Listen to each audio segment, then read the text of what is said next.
Guys, it's week 3, the last episode in this series. Today we are gonna analyze one of the greatest airline which was ruling Indian airspace. But today it is nowhere to be seen. Before we go with the disaster, let's start how great was this company with. It was founded in 1993 by a former travel agent named Naresh Goyal. And for a generation of Indians, it redefined how they took the air travel. It competed shoulder to shoulder and head to head with Air India. The company that we are speaking today is Jet Airways.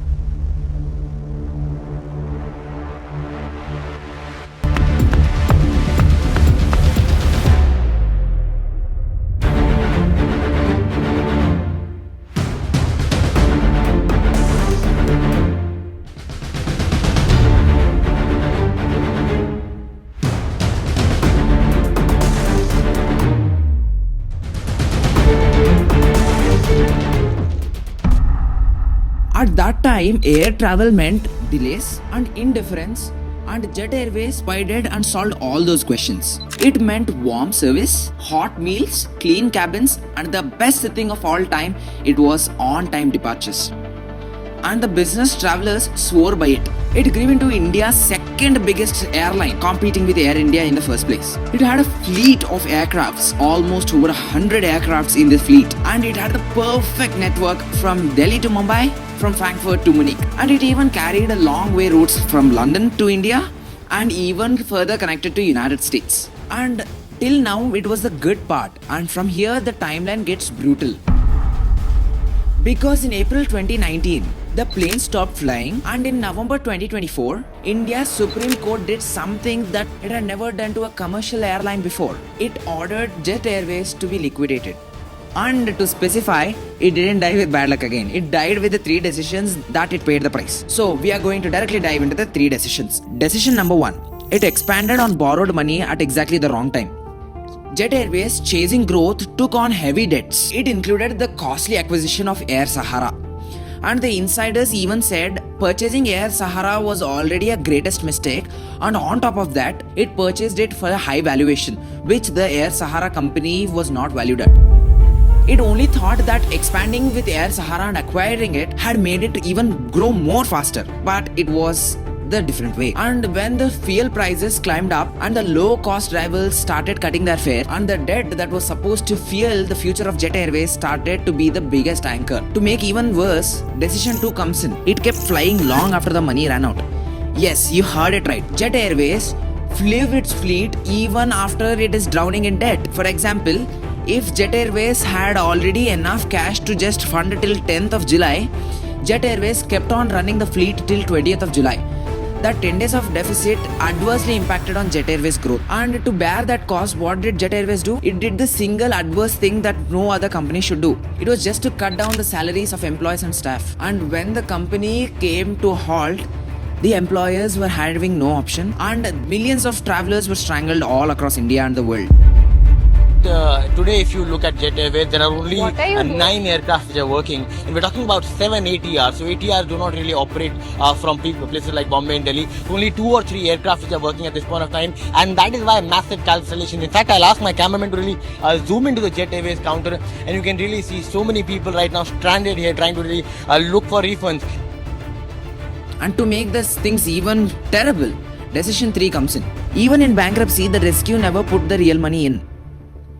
A winning bidder was actually found, the Jelen Calrock Consortium, and for 5 years, everybody waited for a good news from Jet Airways. But the Supreme Court found the consortium had failed to infuse the funds, and it ordered to liquidate. The consortium had failed in infusing the funds, and the actual money never arrived. So, after summing up all the things, these 3 decisions adversely impacted Jet Airways. It was one of the greatest airlines which flew in the Indian airspace. But today, not even a single fleet of aircraft is being seen on the runways. We are going to take away 3 takeaways from this case study, so that we should not commit the mistakes that Jet Airways has already committed. As usually, the takeaway with the decision and the lesson. Takeaway number 1, the decision. It grew on debt and called it strength. The lesson, borrowing to expand feels like winning while the market is kind. The bill for that growth always arrives on the worst possible day, and when it arrives, it is going to adversely impact. Jet Airways thought borrowing and acquiring Air Sahara would be the greatest decision in the history, and it even thought it would change the history of Jet Airways. But sadly, it turned out to be one of the adverse impacts on turn in Jet Airways itself. The insiders believed that it is the worst decision, but Jet Airways didn't. And that decision had a price, and that price was coming very soon, and Jet Airways never expected that it would be liquidated. Takeaway number 2, the decision. It kept taking money it could no longer honor.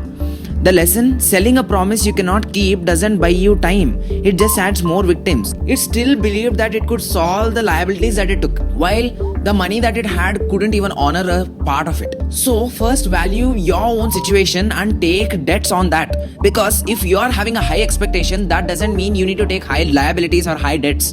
Because once you believe in yourself and just go numbly that I can pay this, that is the decline step what you are taking, and that will be the first step for the bankruptcy mode. The third takeaway, the decision. It believed a rescue plan instead of rescuing money. The lesson, a promise to save you is not the same as being saved. While Jet Airways, after taking number of decisions which are already the steps to bankruptcy, it tried to rescue the plan instead of the rescuing money, and that what promise it made to repay the liabilities were never the things what it expected. And today Jet Airways has been liquidated and nowhere to be seen in the Indian runways. So, delivering the verdict on all the series and all the companies what we have analyzed from the past 3 weeks, this is the last episode in this series. We are winding up with the series by this week. By the next week, we are coming back to another case study that is even more breaking, and that is not a part of a series. Think about and picture this. BYJU'S took a parent's money for education. EVERGRANDE took a family's money for a property. Jet Airways took passengers' money for a seat, and none of them had a bad product. Yes, none of them of these companies had a bad product. The teaching of BYJU'S worked. The buildings of EVERGRANDE were real.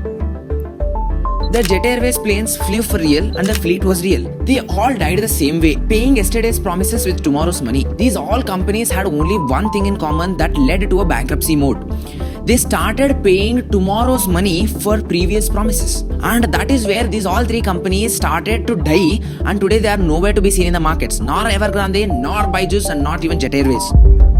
Ladies and gentlemen, remember one thing. A company can be liquidated, but the people who trusted in you are nowhere to be seen, and they are paying the price after you liquidate. Today, the parents are paying the price for BYJU'S. Today, the families are already paid for the EVERGRANDE's property, and the people who had purchased the ticket for Jet Airways in future are nowhere to be seen and nowhere to be traveled.